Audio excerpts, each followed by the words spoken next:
हरे कृष्णा, राधे राधे। तो जी यहाँ पर हमारे प्यारे लड्डू गोपाल जी, हमारे श्याम सुंदर जी विराजमान होते हैं और ये हमारे ठाकुर जी का फूल बंगला है। तो मैं जल्दी से उनकी बेडशीट बदल लेती हूँ और इस स्थान को बहुत अच्छे से साफ करेंगे क्योंकि अब पूर्णिमा भी बहुत जल्दी आने वाली है। 12 मई सोमवार के दिन इस बार पूर्णिमा है। तो जी आज की इस वीडियो में हम आपको बताएंगे पूर्णिमा के दिन लड्डू गोपाल जी की सुबह के समय में सेवा कैसे करें। अगर आप पूर्णिमा के व्रत नहीं करते हैं या किसी वजह से आप व्रत नहीं कर पा रहे हैं तो आपको जो है ये 2 कार्य जरूर से करने हैं, जो कि मैं आज आपको इस वीडियो में बताने के लिए जा रही हूँ। देखिए, बैसाख का पवित्र महीना समापन की ओर है और ये जो समय अभी चल रहा है इसको जो है हम पंचभीकु कहते हैं, जो कि मोहिनी एकादशी से लेकर के पूर्णिमा तिथि तक के ये दिन होते हैं और ये 5 दिन होते हैं, इसलिए हम इसको पंचभीकु कहते हैं।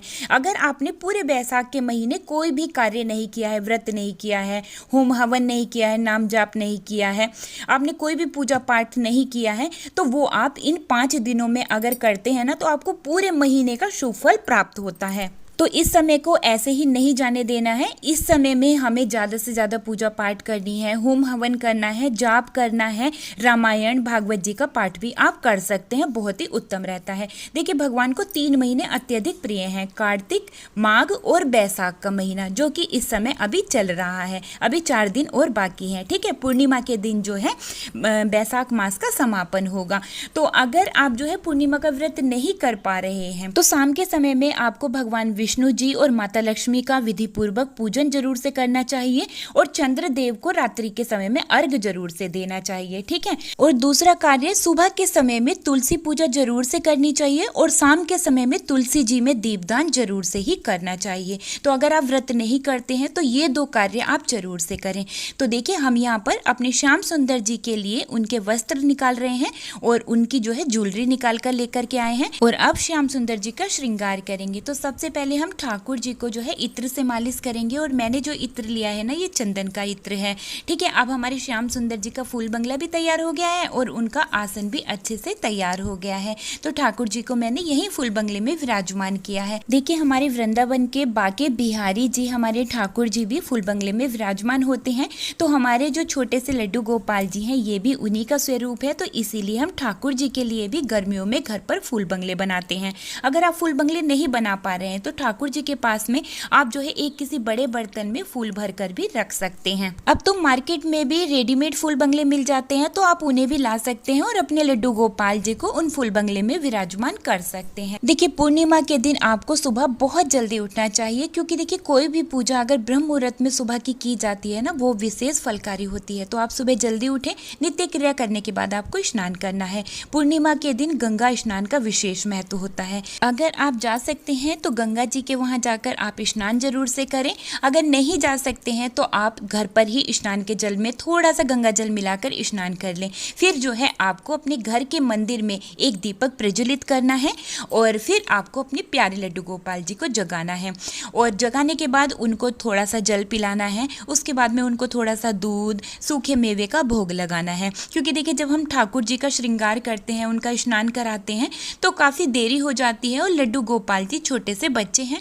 तो उनको भूख लगने लगती है। तो इसीलिए हम उनको दूध, सूखे मेवे या कोई मिठाई का भोग लगाते हैं। उसके बाद में हम जो है लल्ला को स्नान कराएं।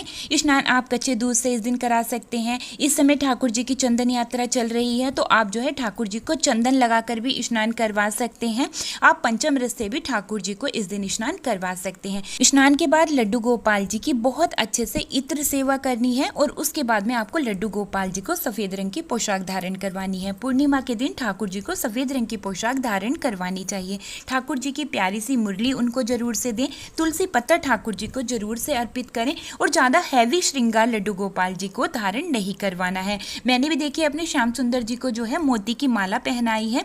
बाकी तिलक, नोजपिन तो हमारे ठाकुर जी हमेशा पहनते हैं। देखिए, इस समय काफ़ी गर्मी है और ठाकुर जी की चंदन सेवा भी इस समय चल रही है। लेकिन अगर आप किसी वजह से ठाकुर जी की चंदन सेवा नहीं कर पा रहे हैं तो आपको ठाकुर जी के मस्तक मस्तक पर चंदन लगाना है, उनके गालों पर जो है चंदन से टीका लगाना है और ठाकुर जी के हाथों में, श्री चरणों में चंदन का लेप जरूर से करना है। देखिए हर रोज ठाकुर जी को तुलसी पत्ता जरूर से अर्पित करना चाहिए और ठाकुर जी का जो भोग सामग्री है उसमें भी तुलसी पत्ता जरूर से होना चाहिए। देखिए गर्मियों के समय में ठाकुर जी के पास एक मटका जल का जरूर से रखा होना चाहिए और एक डब्बे में सौंफ और मिश्री जरूर से रखी होनी चाहिए। जब भी आप ठाकुर जी को भोग लगाएं उसके बाद में जो है आपको थोड़ी सी सौंफ और मिश्री जरूर से ठाकुर जी को भोग में देनी चाहिए। अच्छा, पूर्णिमा के दिन ठाकुर जी को सुबह के समय में आप जो है फलों का भोग लगा सकते हैं, दूध दही का भोग लगा सकते हैं, सूखे मेवे का भोग लगा सकते हैं और मिठाई का भोग भी आप लड्डू गोपाल जी को लगा सकते हैं। फिर कान्हा जी की आरती उतारें और आरती उतारने के बाद कान्हा जी से दूर रखना होता है दीपक को, ठीक है।